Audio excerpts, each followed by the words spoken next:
عمران خان کے خلاف غداری کا مقدمہ ہونا چاہیے۔ عمران خان کے لیے کوئی ریڈ لائن نہیں ہے، وہ اس ملک کی فوج کو متنازع بناتا ہے، اس کے اندر جو ہے وہ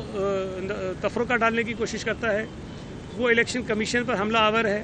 وہ ہماری عدلیہ پر حملہ آور ہے، وہ اس ملک کی میڈیا پر حملہ آور ہے، وہ اس ملک کی پارلیمنٹ پر حملہ آور ہے۔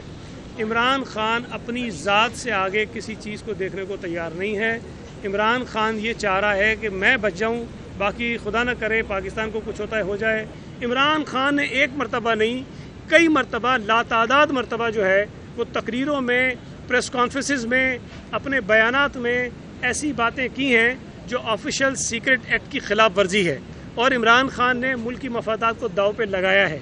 عمران خان کے اوپر سپریم کورٹ کا فیصلہ ہے کہ اس نے آئین کی خلاف ورزی کی جب اس نے اسمبلیاں توڑی تھیں، اس کے اسپیکر پر، اس کے ڈپٹی اسپیکر پر، اس کے صدر پاکستان پر۔ یہ سپریم کورٹ نے کہا کہ انہوں نے آئین کو وائلیٹ کیا ہے، لیکن یہ ایسا لاڈلا ہے کہ آئین کی خلاف ورزی کر لے اس سے کوئی نہیں پوچھتا، یہ اداروں کو لان تان کرے اس سے کوئی نہیں پوچھتا، یہ جو ہے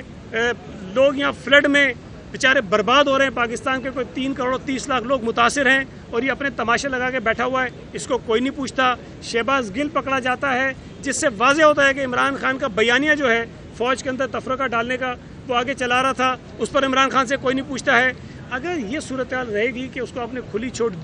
دی ہوگی، اور میں تو بار بار وفاقی حکومت سے مطالبہ کرتا رہا ہوں اس وقت سے جب سپریم کورٹ کا فیصلہ آیا تھا کہ عمران خان کے خلاف غداری کا مقدمہ ہونا چاہیے، اس لیے کہ اس نے آئین پاکستان کو توڑا ہے۔ آئین پاکستان کو توڑنے پر آرٹیکل 6 کے تحت مقدمہ ہوتا ہے، اور اس پر غداری کا مقدمہ چلتا ہے۔ عمران خان پر آج تک نہیں چلا ہے۔